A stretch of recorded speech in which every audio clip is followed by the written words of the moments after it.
We talked one night and everything, right? And then I started to get to know her more. And I was like, damn, she's so cute. Butterfly flying in my stomach or something. I'm an Asian, okay? I have this thought. I would treat you not like my son anymore. The person who changed my life came to me. Hey, what's up guys, my name is Kinryyy and welcome back to my channel. So today is part 2 of the story of my life. What I wanted to talk about is I met one person who changed my entire life. And probably he was the person who guided me to be the person who I am right now. So without him, probably my life would be so different. I'm gonna talk about what happened. So it's basically like this. I have saved so much money to go to Europe because it was one of my dreams, right? After graduating from high school, I was so happy. I took my backpack, went to the airport. You know what happened? I was late. I have saved money for 3 or 4 years just to make this dream come true, but I was late. Do you understand my feeling that time? I was like, I couldn't accept that. Like, it took me one night, and even after waking up, I felt like, did it really happen? For real? I had been dreaming about that for so long, and the moment I went to the airport, I was late. Why? How could I do that? Because it was my first time taking the flight myself. I thought that I could just be there before the plane started to fly away to take off. But then I missed it. I don't know, I felt so empty, I felt so down, I felt so disappointed of myself. But still, life goes on, right? So I went to take a part-time job and try to save more money because I lost everything. Plane ticket and all the booking of hotels and train ticket and everything. I didn't have money to buy another ticket to do everything again. As a result, I started working again. And I felt so bad. I felt like, why am I working? I'm working just because I want to do things that I want. Which means that in order to do things that I want, I need to do things that I don't want. It sounds fair, right? It's like a trade. But I accepted it because it's the only way which make my dreams come true, right? And then that time, I had a huge argument with my family. I was so down already. I was so disappointed and I was so negative, and my father was super mad at me and talking a lot of bad things about me. Because what? You know? Because I told him that I want to go to Europe. Because he thinks that if I go to Europe myself, I will die there. And he's even said to me this word, this sentence that I will never forget. If you go to Europe for real, I will treat you not like my son anymore. I still remember the way he said this. I've never met any discouraging people like this because I'm not spending your money. I'm spending my own money. I am trying to make my dreams come true. I've been dreaming about this for so long. And then I started working. I was so depressed, and I checked the phone and I saw a cheap ticket to Australia. This is how the whole story started. I went to Australia. You know, I was broke, so I stayed in the hostel with like 4-person hostel dormitory room. I took the key from the reception. I went to my room, right? And I tried to open it. I couldn't open the door. I was like, damn, this key doesn't work, right? And then there's one person opened the door. But by the way, she's very important. Pay attention to her, okay? And then she opened the door. She's so cute. I literally was like this. I was like, I try my best to act well, to behave well, normal, but I was just like, hi. And she started talking to me, and then she opened the door. I saw 3 girls there, which means that the only place left, the only bed left is for me. Which means that I would be the only guy in the room, right? I was like, nice.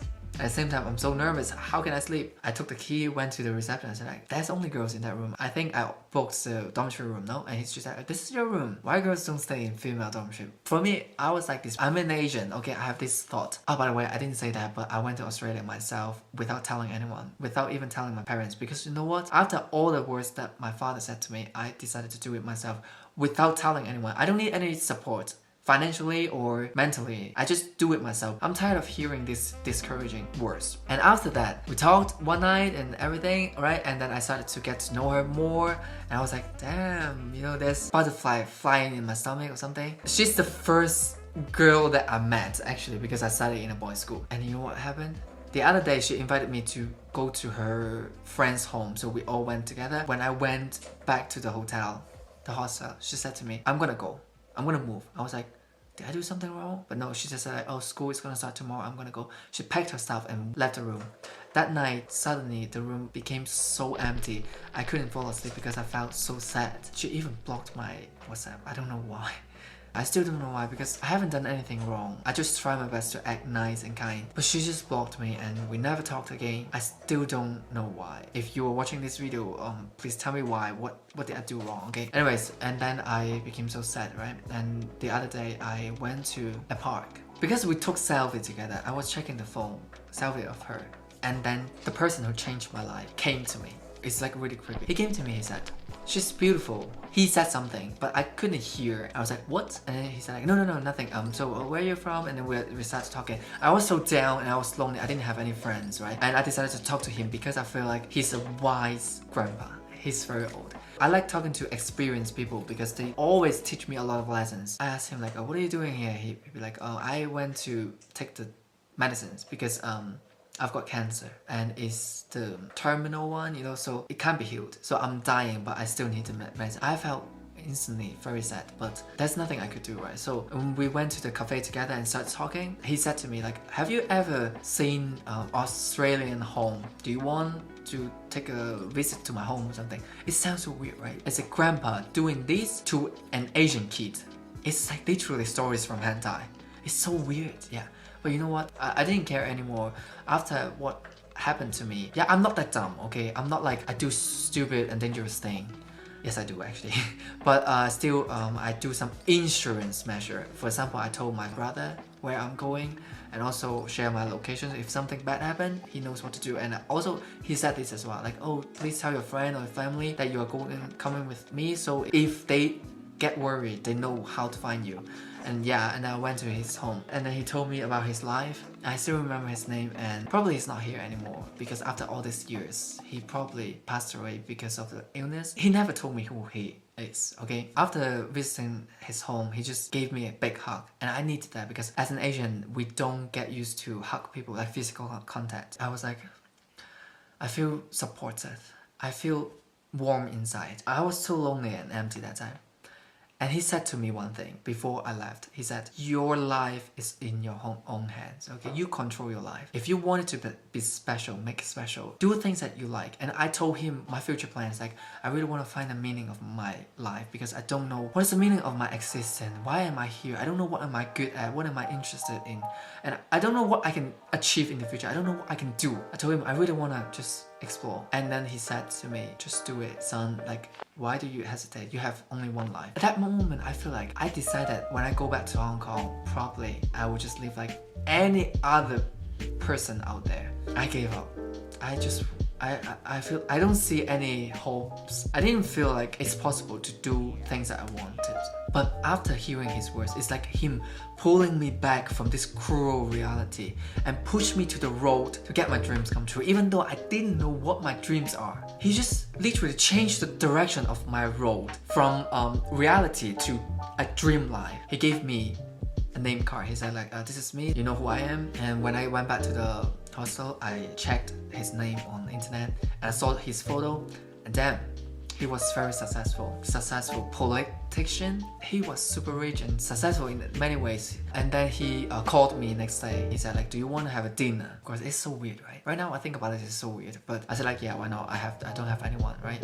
And he prepared the best meal that I've had in my life, one of the best. He asked like, where are you gonna stay? I said like, I'm actually finding a hostel to stay because the one I stayed before was too noisy. And he's like, oh damn, you should have told me earlier because I have a guest room, you can just stay here, don't feel weird. He told me that he had hosted one Chinese guy before and he became a pilot. And that night we had a long talk. And it's super deep and it changed the way I see this world. It changed everything. He made me the person who is more brave to dream and more brave to do crazy things and to be wild. He told me, Brian, if you want to stay in Australia, I can help. And I said, no, I can't do that because how can I take benefits from people that I have just met? And then he said like, okay, it's your choice. It's always your choice. The next day, it was my departure day. I needed to go back to Hong Kong. I met him super late. He was very sad as well. And you know what? He did something super like crazy, like I would never expect. He said to me like, I have something for you.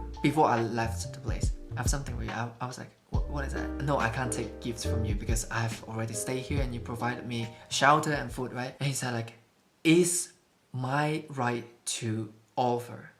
Of course it's your right to reject, to make your own choice, but it's I have offered. So he gave me a little, I don't know, a thing to hang on my neck. And he said like, don't show anyone, don't show to your parents. He decided to drive me to the airport because, you know, in that case, he could say goodbye. When we arrived at the airport, he said like, go, just go, don't stay here, I'm gonna cry. He said like this, old people, they just need someone to spend time with, they just need someone to care. I was thinking like this, the reason why he found me was because I reminded him probably of that Chinese kid or his grandson or something, but actually it's not. I'll tell the reason at the end of the video, okay? I remember one thing, okay, when we entered the elevator, his neighbor asked him like, oh, who is this, like who am I? And then he said, you know what he said? My adopted grandson. When I heard that, I was so touched. It means a lot, really. And I left, and then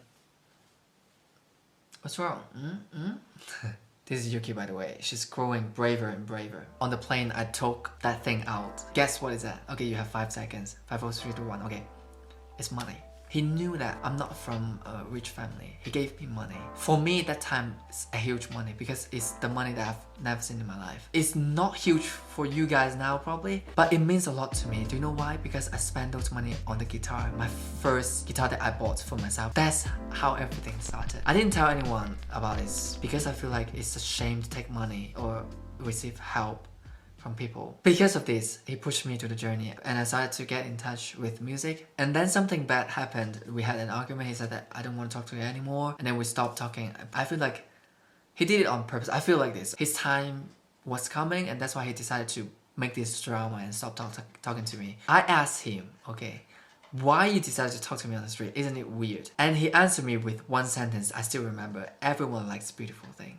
Which means that he thinks that I am cute, I'm polite and beautiful inside out, he said to me. I have dreams and thoughts. Yeah, after all, I just want to tell you this story because I want it to be recorded. I want to tell you guys that something did happen in the past that changed me completely. And without these little things happening, without these people whom I've met in my life who changed me, I don't think that I would be brave enough to make all of these steps. Without you guys supporting, probably my channel died. Without you guys watching my videos, probably I wouldn't make it far. It's so magical, you know. I feel like this story, why it happened to me, I feel lucky. At the same time, I feel sad because I didn't make good use of my luck. I feel like I'm stuck in my life. I want to tell you guys that stories happening to me and stories happening to you as well.